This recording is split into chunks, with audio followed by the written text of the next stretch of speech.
everything in its path. I would expect it to be more of a Are you a burying bee a knight? distance. Are you a bee? Do you know this for a fact? Or did you Oh, get in no, Miss I think- Frizzle's airplane and go or bus and go driving down the highway into a big old hive and then just talk with the bees? Yes. Hey everyone, welcome to another episode of Pointless Discourse with myself, Hoppocalypse, and Itisdpayne, and a special guest. Hello, I'm Nite. I thought you were going fond of my lobster. This is your, is it third now? Fourth? Third, I think? I think third. Third. Because we, Yeah. with System Chalk, when we had our first duo guest episode, and then Christmas, And this. and this. I don't know. We probably could have looked that up easier. No, that would be But that too were- easy. That would require us not to flex our memory muscles. But look, now it's Knight's turn to talk about himself. Yeah, we hi. didn't say that was one of the things that you had to do, but now it is. Hi, I'm Nite. I play games on the internet. I talk about with weird movies.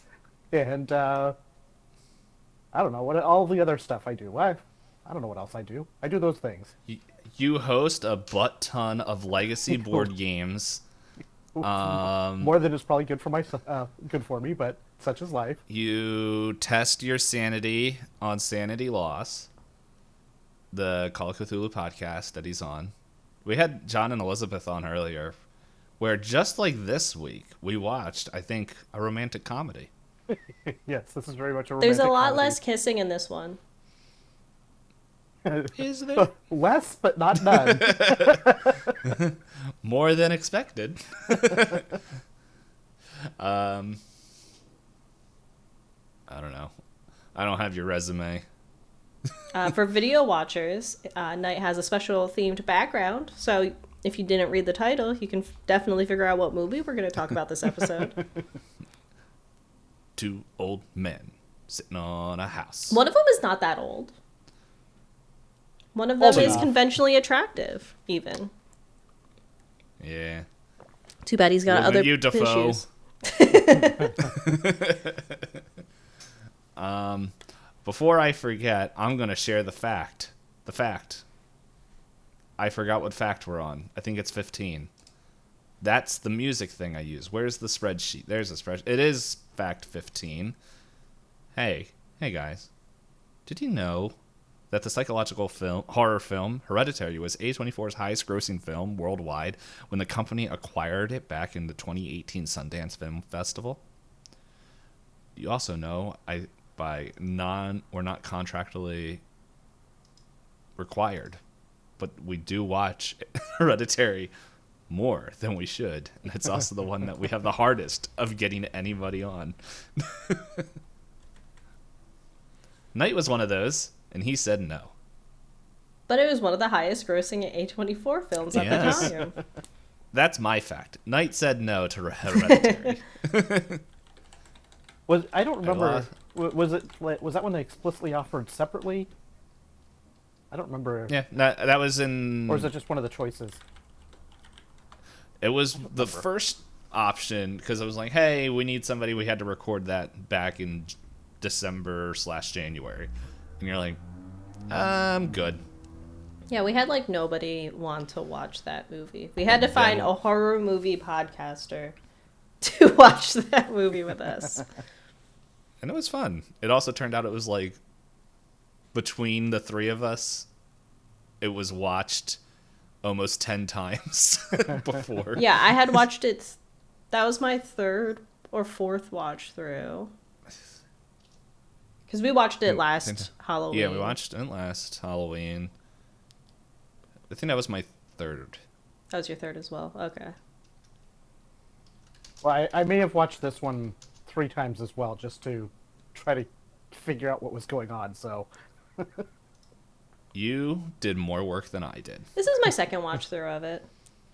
But Hey, but I do have just a question that I wanted to ask everybody. All right. And just to get your opinion on. I've been brewing this over for a couple days. So, say you're dressed like a tree, and if you see a bee, and a bee flies past you and flies home, and it does its dance, do you think that the bee, when you move, would be lost because you were part of the dance?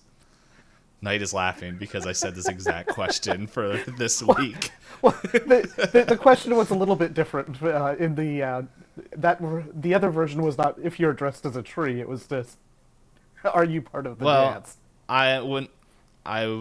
When I was sharing the story, I had brown pants, green sweatshirt, so I was implying I was a tree. I did not actually catch that. Yeah, no, you guys went straight into science and said, no, Dpayne, we're not here to have fun. We're not here to have fun with your weird thoughts. So, okay. So let me map this out in my head. Mm-hmm. There is a bee. Yes. And you are in the bee's path towards its home. Yeah. But you are not the tree that the bee lives in. No. But you You're are... not the tree. Yes, correct. We are not the tree that the bee lives in. Okay. So you're asking, if you were to move and throw off the bee as he's doing his dance pattern, will it confuse the bee because you were originally part of its flight plan? Exactly. It's like, hey, watch out for that building. I don't know any new airplanes. I was about to say B-52 bomber. Which... Don't worry. As far as I know, I haven't done research on it myself, but Boeing stuff. I feel like I should read more about what's going on with Boeing. And... they got a whole bunch of problems, Yeah, which is a whole nother podcast. I was going to say, we can go down that path. That's a very different topic, but we can go down that path. Doors? Who needs them? Well, I mean, the more concerning thing is... I know about the dude bro. Yeah. That, oh no, who needs him? My brakes. What happened to my brakes? Anyway. Yeah.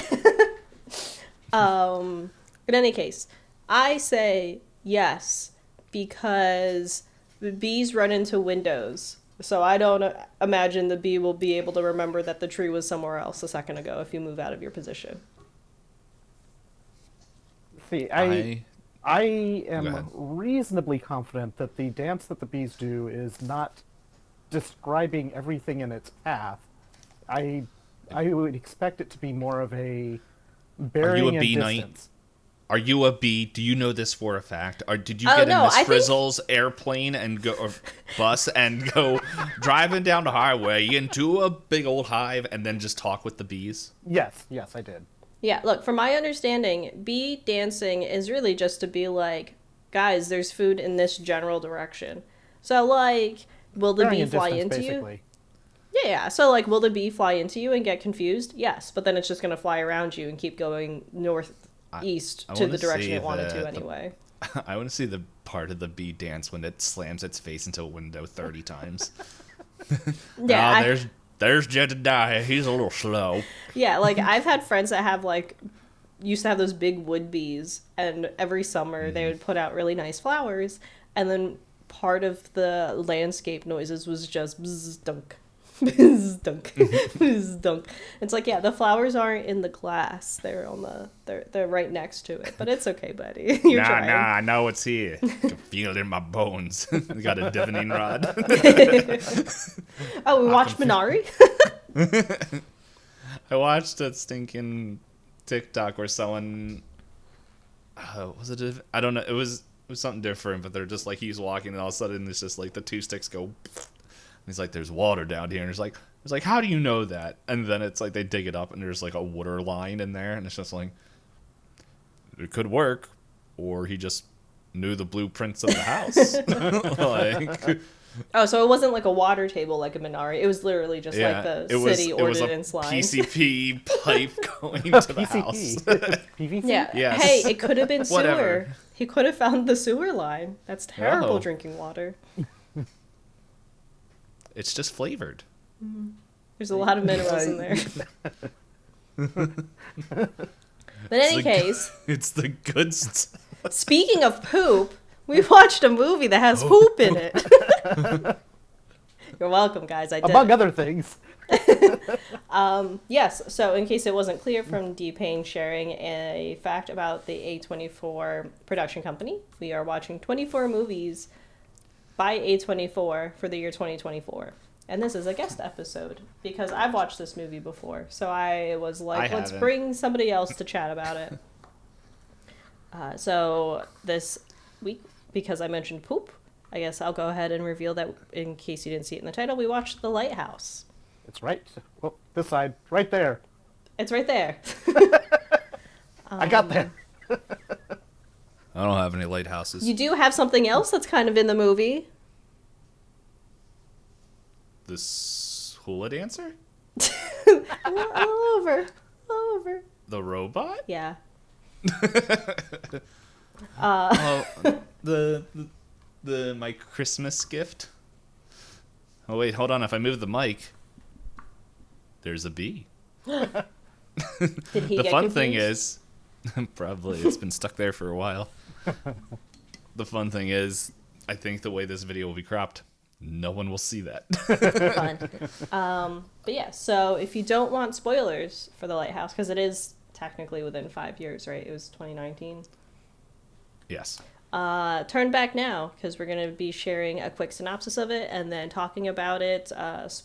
Spoilers galore. Real quick, I want A24 to acquire the rights to the Bee movie and remake it. Now that we talked about bees. I've never watched That the way- Bee movie. Me neither. But all I know is the memes that I see on the internet, and it just cracks me up to think that everyone in that world except one dude is A-okay with this girl falling in love with a bee. That's all I know about it. That and someone put it all into a Skyrim book. Yeah. Which I- A lot of people will like do stuff with the whole script of the Bee movie. I think, and I think it's so big that it crashes Skyrim. Fantastic. But yes, so because of the themes in this movie, do we want to roll a D100 like you would in, say, Call of Cthulhu? Oh, we're doing sanity rolls. I have dice Yeah, this we week. go back Spoilers. and forth. Oh, so she can't cheat. I mean, I could. It's easier to cheat. There's no screen. Wait, we could cheat? Yep, so Call of Cthulhu rules. Lowest one has to give a quick synopsis, like a 30-second synopsis of the movie, and roll. I rolled a number, which I can safely say I don't think I'm going to go. Is I rolled 0 on the D10? That's a 10, right?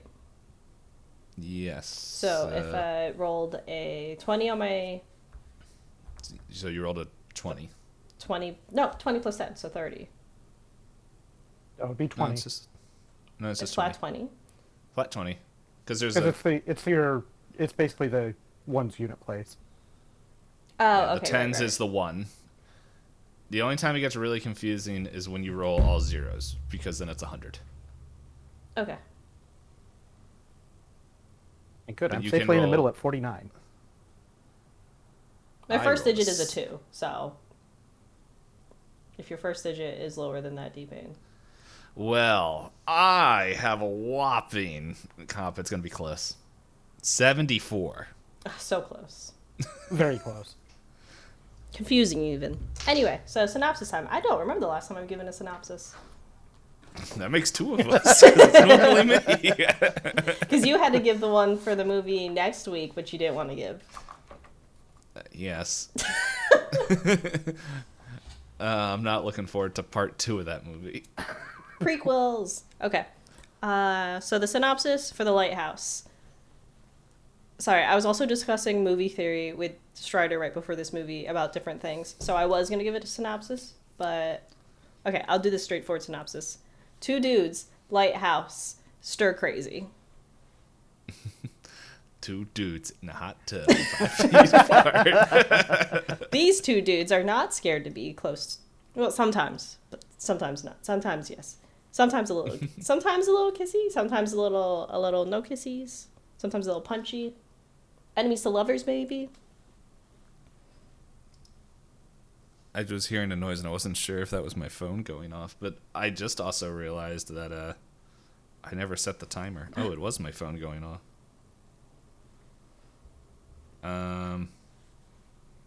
Yeah. 30-minute timer, everybody who's never been part of this. This is your first episode where we will talk all the nonsense about the movie. Like, the very important lines of what? What? What? Exactly. That is one of the quotes. Look, I'm Tom. You Tom? Tom, me. I'm Tom. No, you're Tom. Yes, I am Tom. Oh, man. And then my favorite one. You're fond of my lobster, ain't ye? I seen it. You're fond of my lobster. Say it. I just want a steak. I'll let you finish that line. And with that, we are gonna start the timer in now. And now that we take it to rated R. Yep. I think just starting it off somewhere, I think the black and white palette choice helped a lot with the creep factor. Yeah. So I'll just go ahead and say it now. I really like this movie because it doesn't make sense, and I understand if it doesn't make sense. A lot of people won't like this movie. But the black and white, I think if it wasn't in black and white, I don't think I'd like it the same way. Because something about it being in black and white, I was like, yes, I've opened a used book from a bookstore and I don't know anything that it's about, and I'm in for a ride. And the movie starts and I'm go, yeah, this is a ride. Definitely would not have worked the same way. Color or even like higher end. Like it's also not just that it's black and white, but it's also that grainy black and white that has you don't have like the crisp, super clear imagery. It has that grainy, overcast-ish fog to it throughout. And I think the opening scene is one of the best ways to show it, like to explain it, because it starts off with just a gray thing, and then as the ship slowly goes to the lighthouse, things start coming into form and stuff. Where I was like, is this copy I'm watching bugged? What's going on here? And it wasn't. It was just gray. So. Just like everything in this movie. Everything is gray. Mm-hmm. Morals, opinions, truths. It's all gray. I also, at the beginning of the movie, thought old man Defoe was just wanting the night shift so he got out of keeping the house clean and fixed and repaired. But according to ye manual, who cares about your manual? I got the light. Yep. Oh my goodness. I would have been so pissed off because like when he was showing the chores and like how like physically demanding they were, and then I'm like, he has to carry that stupid can up all the stairs. I'm like, there's no way this is real. And then he's just like, what are you doing, lad? He's like hands on the thing. And I'm just like, I would have been so pissed. Carry it back down where you got it from. I was like, I'm sure he was. I mean, you could tell he was extremely upset in this whole exchange, but couldn't show it because he was the junior and was afraid of getting written up. Which, the amount of gaslighting that Defoe's character played throughout this movie is insane. But the fun thing, was he gaslighting or was the quote-unquote main character? Again, there's different movie theories. But Robert Pattinson's character, was he just like assuming a lot of stuff? Because the two of them never actually talk to each other. The one recites like verses and sings sea shanties, and the other one goes, weird, I don't want to clean it again. And then he starts yelling at him. Like when he's like, swab the floors again. He's like, no, there's only so much I can do. This place is terrible. And William Dafoe is like, if I told you to unplank it and replank it, you do it twice over because I said so. And you'll like it. I'm like, man, no wonder the first guy went crazy. I also thought it was funny how he's like, it's bad fortune to harm a seabird. And he's just like, okay. And then it's like instantly the bird's like, yo, I heard what you can't do, yo, bro. But yeah, and then there's the whole thing where he said like the previous guy that worked there had the one eye and the seagull only has the one eye, and then he goes, well, you don't harm them because those are previous maritime men and they get reincarnated into seagulls.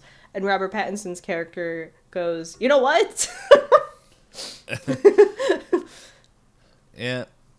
Well, it was like, I don't know. It was just one of those things like that whole part was, it was already a little bit confusing because he's just like, okay. It's the beauty of black and white because it's like, what water was coming out of the pump? Because it definitely wasn't It wasn't drinking water. Because it's like, is it blood? Is it like, did someone mess up the bathroom? That's later. And then it's just, you go in, there's just a dead bird in there. And it's just like, how did that happen? How did the bird even get in the cistern at that point? Exactly. With Like, it well, it closed? wasn't. I thought he. Oh, yeah, I guess it was closed, and then he was just like, okay. Yeah, and because then there's the bit in the beginning where he says he's not going to drink alcohol because he's a good boy, and it says in the manual you don't drink on the job. And then the old man laughs at him and then he laughs at him again because he drinks from the cistern and it tastes like butt. And the old man's like, "Oh yeah, you should tend to that." Yeah. Oh yes, that's one of your duties. Tend to the cistern. And then, yeah, that was, yeah, because I remember, because right before that, he's like, I'm like, it's showing like them, he's like, you gotta paint the sides, boy. And I'm just like, heck with that. And then it's like, the whole scaffolding thing breaks and falls. And then Stop wiggling around. He's like, I'm not. that he's like on the ground, he wakes up and the bird's like pecking his shoe, and I'm like, he won't kill that bird. Pooped on his, or I thought it pooped on his face the first time I watched it, but I realized it's probably splattered paint. But it could also be bird It poop. couldn't be. It could also be dirt that was knocked up from how he landed, and I I didn't notice that specifically, but on his face he has a white streak. So I was like, it could be bird poop. It could be the paint be that's paint. splattered. It could be blood. Not with the color that it came out from the bird. But and then I later I'm like, well, he got the bird all right. But it's just, I'm like, okay, how the heck is he going to hide the literal repainting of the cistern from old Crazy McGee up there? But yeah, but that was the other thing where it was just because they were only there for a month, right? Who yeah, they're knows? supposed to Who be, knows what time is?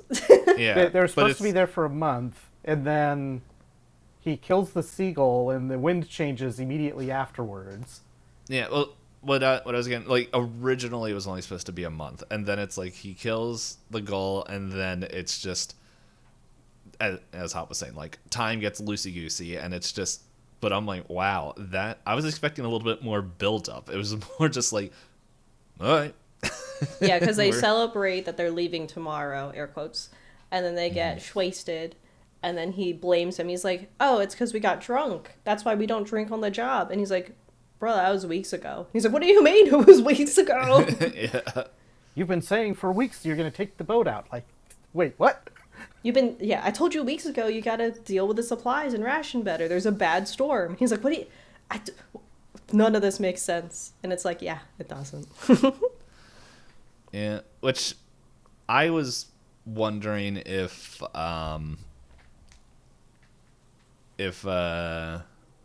Defoe was even real for a while, because I'm like, because the way it felt going was like Defoe was the part of Robinson who was like the sanity part of it, while he, or just like his dwindling sanity, while and also like the original person that was there, because like he gets to a point where he's like, I killed a dude, and turns out it's like, no, that was before he even got here. But it was like, I don't know, that was one of the things I was wondering, is like, is with the unsureness of time was the person that was there already, or the person that came off with Robinson killed by Robinson, and then this is him, like, the storm's there, he's going crazy, and it's just like he's like, that was weeks ago. What are you talking about? No. And he just is reliving the whatevers. Yeah, from my understanding, that is a movie theory that, like, both Toms are really just one guy, and it's like that loss of time and sense of self. Because I think people said usually for lighthouse keepers, again, I didn't do my own research, but typically you have, like, one guy out at a time. So, like, it would fit that theory that if most lighthouses usually only have one keeper at a time, that this is really just, there's not two dudes, it's one dude who's been there for too long. Because there is that one line for William Dafoe's character where he talks about, like, the one guy was stuck out here for several months, and younger guy was like, I'm gonna kill myself then. Like, that I cannot do that. Yep. And it's just like one of those things where it's just like, okay. I'm like, it could be a real thing. It could be two dudes going nuts.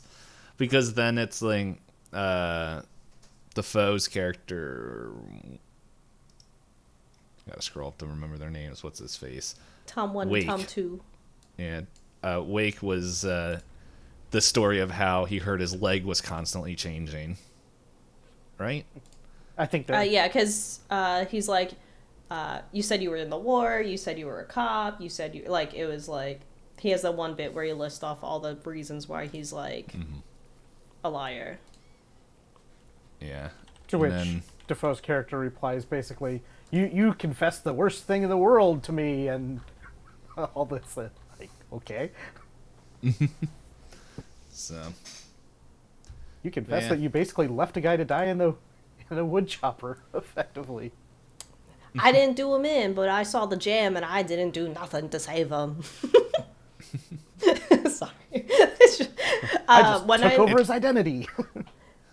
He has a clean slate. I did not, so I took the chance. No, the thing that makes me like laugh. Like Locke all over again. Come on. The thing that makes me laugh about Robert Pattinson is I've seen him in several movies where he has these, like, really rough American type of accents, and then people in an interview were like, yeah, he doesn't like to use a linguistics coach. He just kind of, like, wings it. And I'm like, that's why he sounds like every kind of New Englander smashed together at different points for different reasons. Because sometimes he feels very, like, Maine accent. Other times he feels, like, kind of almost New Yorky. And I'm like, where?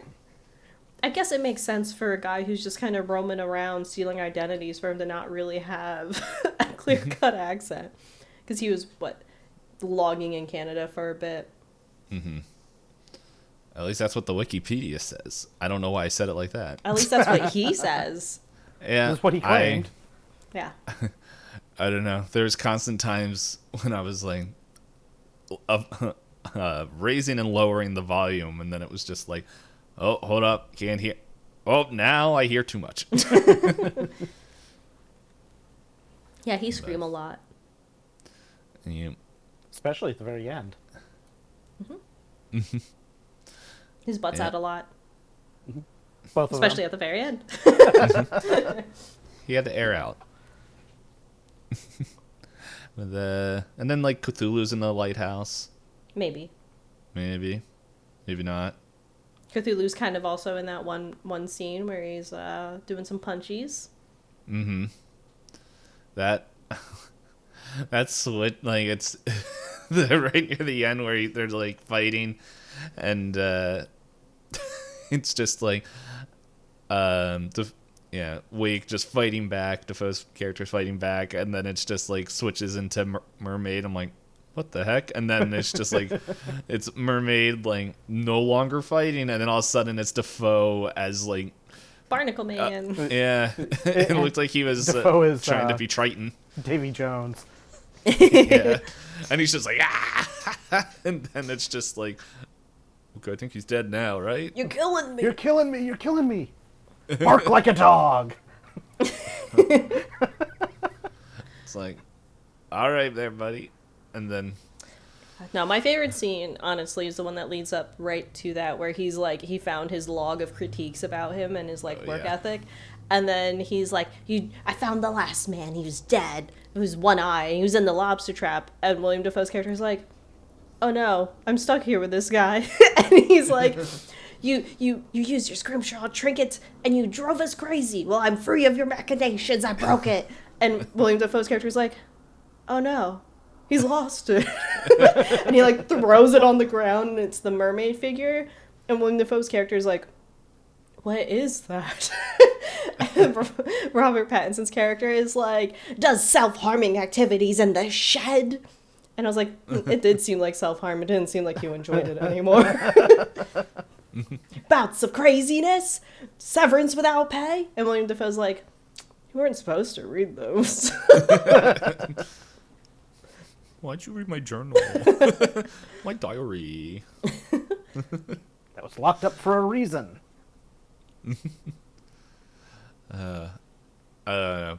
To be fair, the way Dafoe's character was like acting, I don't think a lot of people would be able to like be sane past the 30 days. Yeah, the thing is that I thought was interesting with that is the constant going between dinner time, it's time to be chatty and happy and drink and then And maybe kiss. any other time it's like, "Why aren't you working? Get to work, you lazy bum! Clean the floor, clean paint, whitewash the lighthouse. Here, I'll lower you down a few feet." Thump, thump. But don't touch the light. The light's for me. Yes, stay away from the light. You're not going up there. Why are you bringing that barrel of oil up here? Didn't you know you have this oil can to use? Now get it down before you light the whole place on fire. And also with that whole scene, the barrel of oil. "What are you doing? Catch your breath. I told you to catch your breath." Yeah. And then it's just like all the weird vibes where it's just like he goes out to the shed and then it does what he does out there, and then it's just like we just see William Dafoe just walking out around the light just like, "I'll see you, boy." And it's like okay. Yeah, but they also had the opposite scene where he was at first, like, one of his early jobs was fixing the Fixing the shingles, roof. Yeah. and he has this creepy peeping moment where he's like, "Oh, I thought he was asleep. His butt's out," and I was like, "Just put the shingle on there, sir. Just, you don't have to watch it." Yeah, there was that whole thing, and then it's just like, all right, and then it was just like the other scene where he like wakes up in the middle of the night and he's like, "Where are my cigarettes?" And then realizes he left them like up at the top, and so he goes up and grabs them, and that's when like we see the tentacle like in liquids and a slime. I'll let anybody else fill in whatever they want to with that. Again, black and white. We don't really know what it is. It could have been a lot of snot. Defoe's character looking happy at that particular stage. He's in a mood. Yeah, and it's just like, okay. And then it's just like, well then. I'm like, all I know is just like, there was something falling from the ceiling, and it wasn't a xenomorph spit. And I'm just like, oh man. Or was it? Don't touch it. I'm like, don't touch it. Well, he's going to have to clean it eventually. Yeah, but that can be off camera. So then with the Cthulhu stuff, since you've brought it up a few times, do you think there was actually Cthulhu stuff? I definitely think there was Cthulian and Lovecraft inspiration. No. Like, movie movie theory. Do you think okay. that the island has Cthulhu connections and that's why they're crazy? This is the problem. I don't know a ton of Lovecraft myth, It could be like one of the things. Like, 'cause it feels like I don't know. It's like one of those things like where sanity is being drained, like just over the course of time. I don't know. It seems like just this act alone is beneath an elder god, unless he was like bored. But well, there's a bunch of other Cthulhian creatures out there, so I don't know. It could feel like at the end there could have been some entity in the actual light, but I don't. Or when he Or looks was the into the lighthouse. light, Yeah.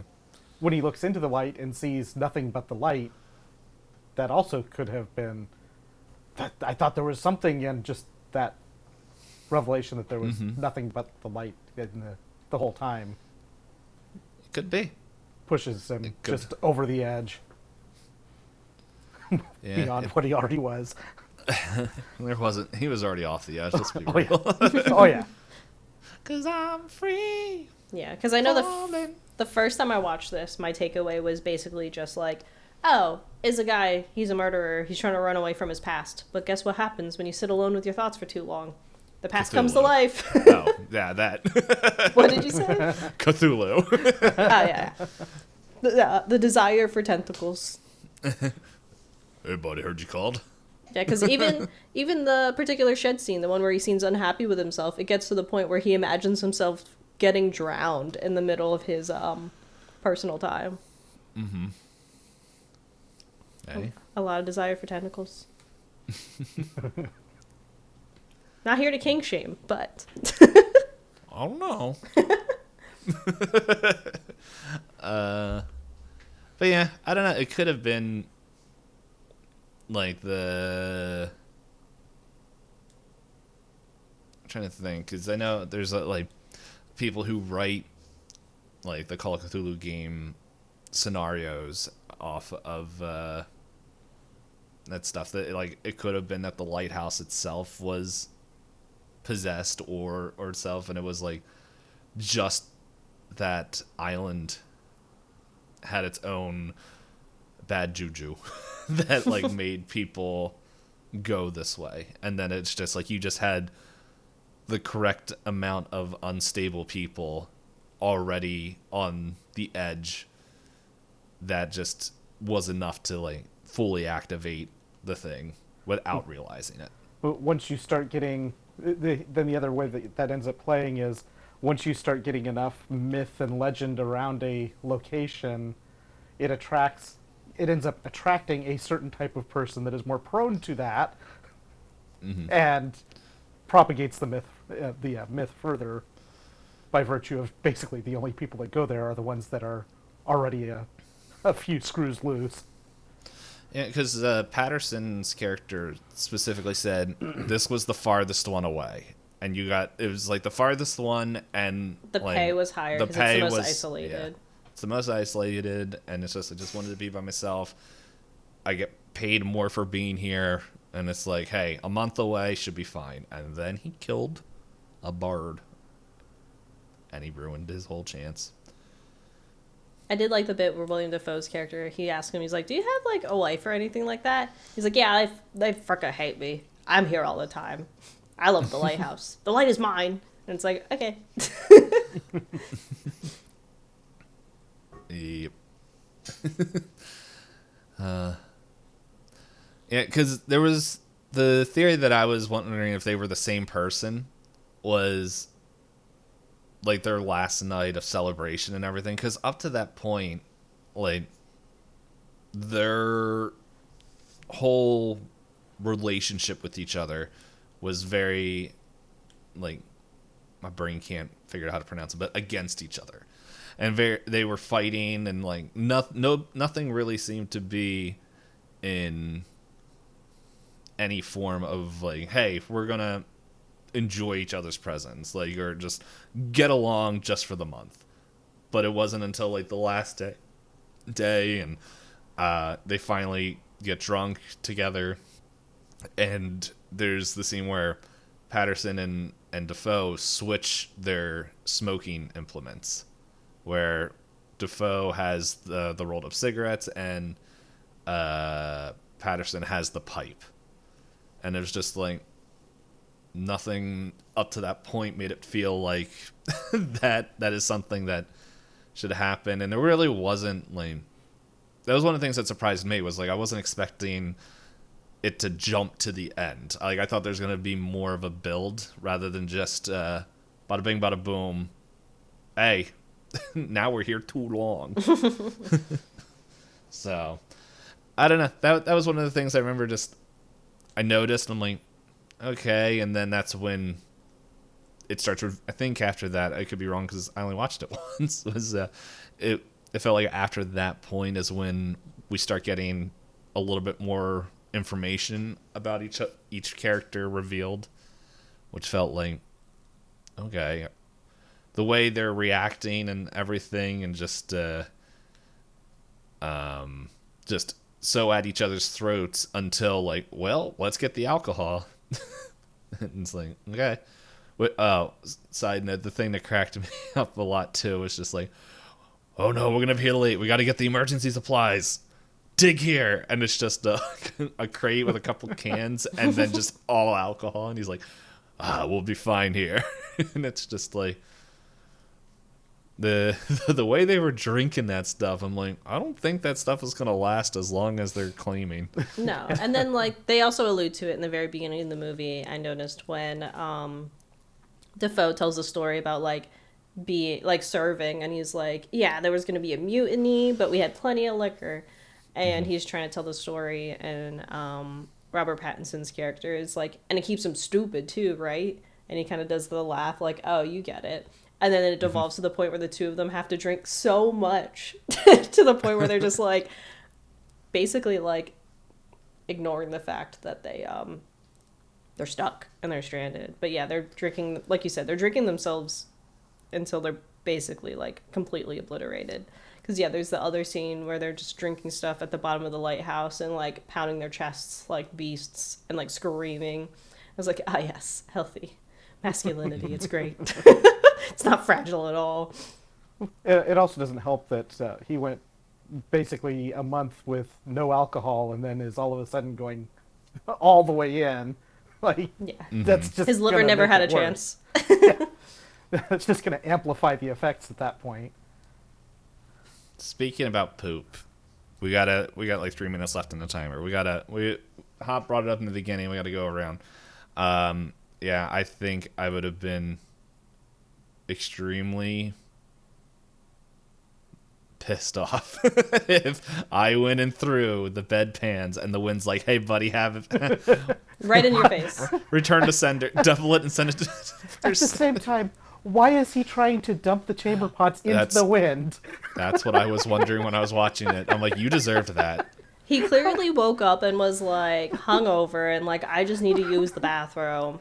The chamber pots smell awful. I'm gonna hurl. I gotta deal with this. I mean, they're completely full. He takes them out, and the wind's just absolutely ripping straight at him, and goes, thunk. It all comes right back. I do like it though. Physics? Like, I like it a lot as like an imagery thing though, with him like really upset and just the smeared color on his face, because again, black and white, and he's just like walking around with the I think he has at one point the wheelbarrow, and he's going through all these coves, and he's like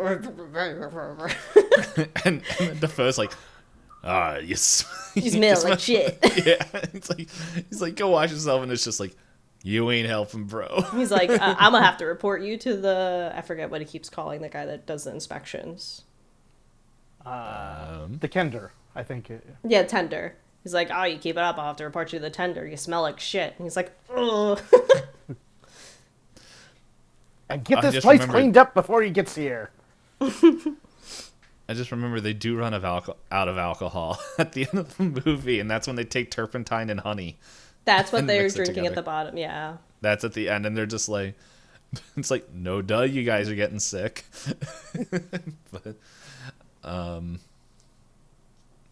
But yeah, so there was that. It also reminded me, it's just like, okay, yeah, he's staring at the foe's butt, like, through the shingles. There's also the part, like, in the beginning of the movie, like, the very beginning when they first enter, and it's showing you, like, how small and cramped it is. And it's just, Defoe's character is just gone, as Robinson is just, I keep saying Robinson. Is that even his name? Pattinson. That was close. But Pattinson was just walking around, and it's just like there's nothing there, and then it's just he sits down in his bed looking at the other bunk, and then Defoe just bends over and like as he picks up his pants, and it's just like, all right, they're close. Not really many options. Yeah. Have to be close at that point. Yeah. Your farts. He does fart a lot. If anyone had to smell you, you smell like a lot of fermented man stuff, is what he lists, right? Probably. I don't know. Is that one of the quotes in? Oh yeah, he talks about he's like if Something someone like had that, to. Yeah. He talks about like foreskin and other manly things. I also like when they're first walking into the room. One of is Pattinson's character hits his head on the door jamb walking in too, thunk, and then ducks down. I feel like that's probably one of those things that are like, we're keeping it. I'm like scrolling. By the way, the time is up, and I'm scrolling through the quotes on the IMDb. There's one. Are you too slow? Are you a dullard? No, sir. Fooled me. That's a good one too. And then wonders why at dinner time it's like, why aren't you jolly? It's time for fun and chat and drink. They don't have this what he smells like. They have like big chunks of like dialogue where it's just like, this isn't a quote, this is literally a scene that you wrote. Okay, so I'm going to go over a little bit of trivia before we get into the final bits of the podcast, if you don't mind. So I like this one. The dream sequence... No, that I don't care about that scene. This one. The scene where William Dafoe's character gives the sea curse to Robert Pattinson's character because he doesn't like his cooked lobster was shot in one single take. According to the director, Dafoe didn't blink for over 2 minutes. Oh, that slow zoom. Yeah. It's horrifying to think about. You like my lobster, right? Yeah, this is what you were talking about. Robin Patterson's accent is based off a very specific area of Maine farming dialect, while William Dafoe's is a jargon of Atlantic fishermen and sailors at the time. The writer and director, Robert Eggers, was very precise about the actor's accent and line delivery. He would give example. He would, for example, give instruction to say the second sentence of your third line 75% faster. Ooh, I like this one. There were versions of the script that were too clear. The director Robert Eggers' goal was to make the audience go mad and become confused like Winslow, so the final script turned out being more confusing for the audience.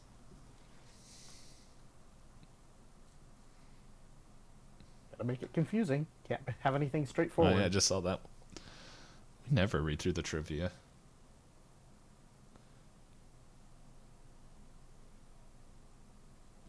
Yeah.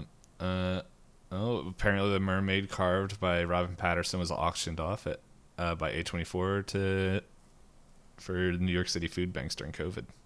I love this. Okay, I'm going to say we stop on this trivia because this cannot be topped. Are you ready? Is it the one right after the one I read? Close. When asked to describe the movie, director-writer Robert Eggers always used the same choice of words in every interview. Quote, "Nothing good can happen when two men are trapped alone in a giant phallus." End quote.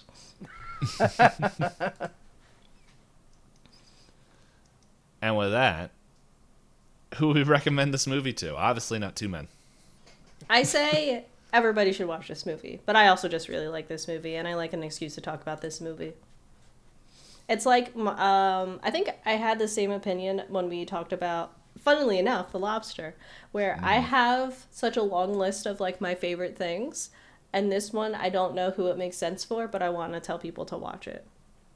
The Lobster, it's easier for me to tell who not to watch it because there's a lot of sensitive stuff in that. But this one's just, if you fast forward past the one scene, there's not too much sensitive stuff in this movie. The poop. Yeah, definitely the poop. No other innards were on It's display. one of those things that I thought would have been really funny if we did have John and Elizabeth watch this, because it would be really funny to have Elizabeth's reaction. And then I'd probably get yelled at for if I did anything close to this in the Call of Cthulhu game.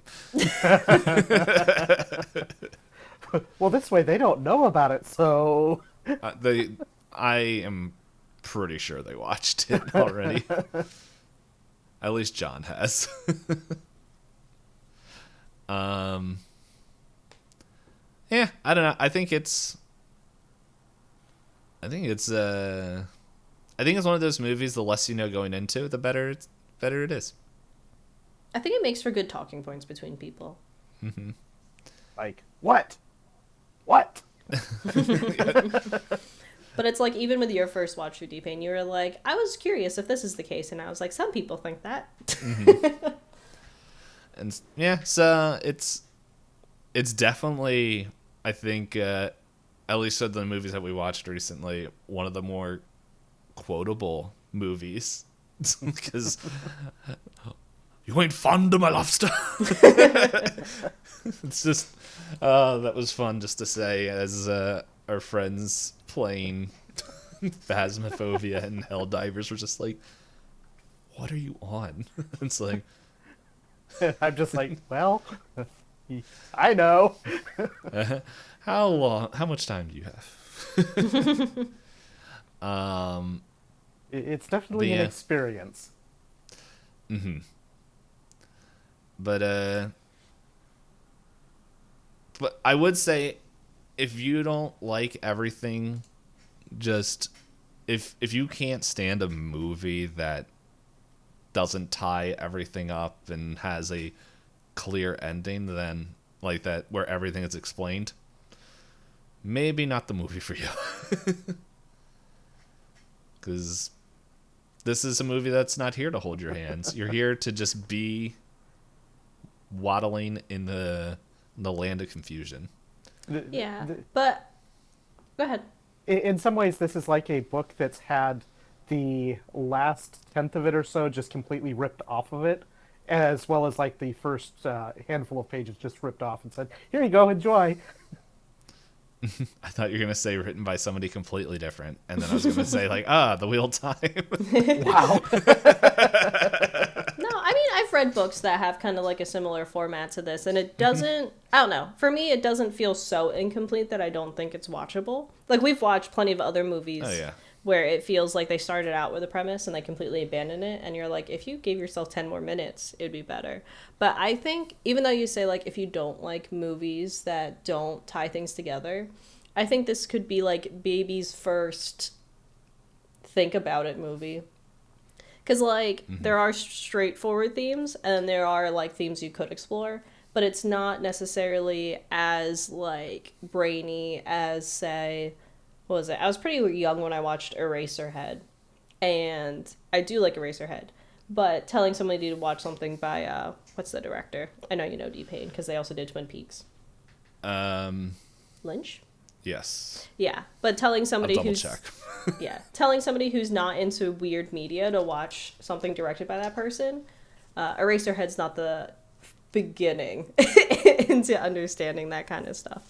Whereas I think The Lighthouse is almost kind of like a way to ease into watching something confusing without it being scary.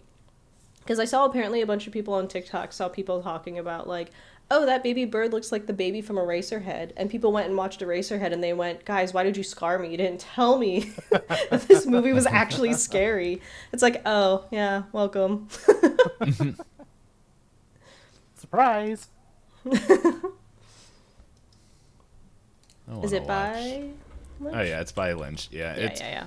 It's him. It's season 1 and was written by him and another person, and then season 2 is I think a collection of other people, which gets a little weird. David Lynch. That's his first name. I couldn't remember his first name. Mm-hmm. That's one of the shows that I'm like, it would be fun. At least I think it would be fun to do the podcast on. But that's a commitment. We would definitely have a lot to talk about. But yeah.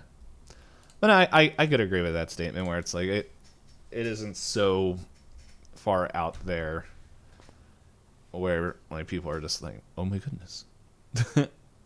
Like I think it's definitely at the end you're like, what the dump did I just watch? But on the other hand, it's like, hey, it's you don't need to know absolutely everything. Just vibe. Sit in it. just let it sit there for a bit.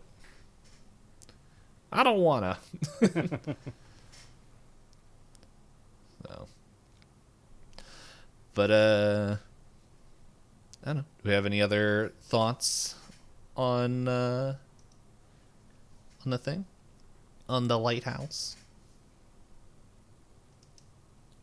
I've watched a lot of other Robert Pattinson movies. So again, that's why I mentioned the accents. What I will also say is I heard a rumor that those scenes where a character takes care of himself, in some of his movies, he tells the crew that he wants to do that because it feels authentic to him.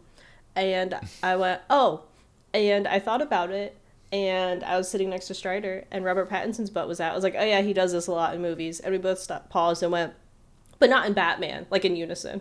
That's like the only movie we could think of that we saw him in that he wasn't actively engaging in something like that. I was wondering if it was. Like we both have somehow, like not intentionally so, watched a ton of his movies because like I think he has another A24 one called, I forget the name of it, but he's supposed to be like a New Yorker and he's trying to rob a bank. And in that one, his butt is out at some point. And I went, oh, if I had 2 nickels every time I seen his butt, that's weird. And then the other one was... for each cheek. The other one was like the devil something. That one has like a the whole devil star... all the time. Yeah, that one has a star-studded cast. And then like his butt is out in that one too. And I went, goodness gracious. His accent in that one is wild too. But if you're expecting to see Robert Pattinson engage in something sexual in Batman, you will be disappointed. That's why I didn't do good in theaters. I don't know how well. but apparently not. You won't be disappointed with anything else he does. If that's what you're looking for. Now, I did like that iteration of Batman. Boy and the Heron? I think he's the bird, so I don't think he has the opportunity. That's why there's no like behind the scenes things. He's just standing there like no bottoms. It's got the pants that just had the butt cut out, and he's just like Rob, you can. Nah, man, this is how I act. This is, how this is my method acting. Yeah. You saw it, and it's like, yeah, I saw it. I didn't think it was real. And it's like, the cheeks need to breathe, brother. No, I am a sucker for emo Batman.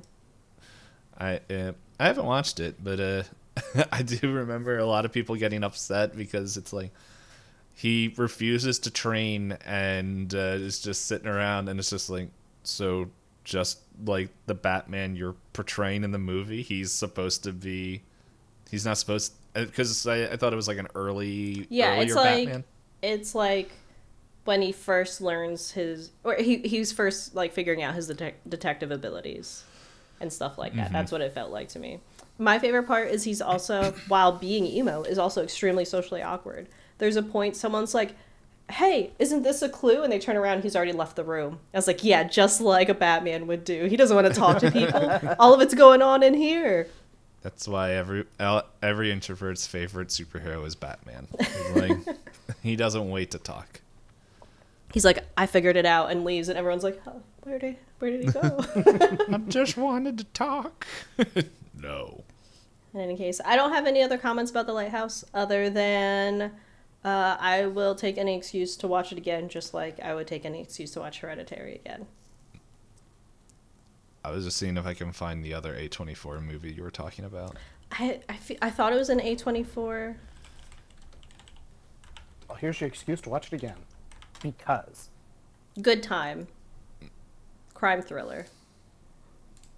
It's not on our list. I didn't think it was. Oh, there it is. Yep. Look at that still. Now, the nice thing about that still is can't tell if he's wearing pants. I will copy the link and send it tonight.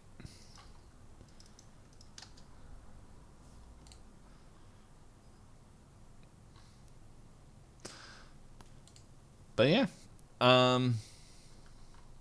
with that is the end of our episode. Thank you, Knight, for joining. Yeah,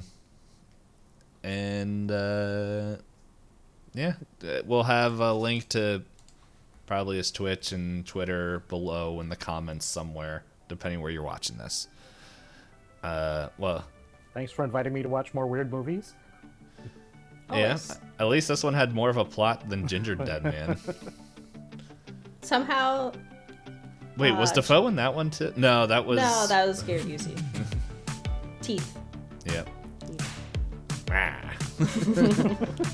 Perverted cookies. But next week, we are watching... Well, Knight, you can watch this next week if you wish. We're watching the documentary on the social media platform X. No. We are watching the movie X, the prequel to Pearl. I'll just say right now, Pearl's No, it's after not. that. No, prequel. No, Pearl's the prequel to that. Yes. So, yeah. It's, And then Maxine will be after. The sequel. but that's not out yet, to my knowledge. So, we have not watched Maxine. No one has. Maybe except for the editors. That must be annoying editing. I've done it. Anyway. But yeah, so that will be our next movie. And I don't have anything else. So, yeah, until next time. Bye-bye. Bye.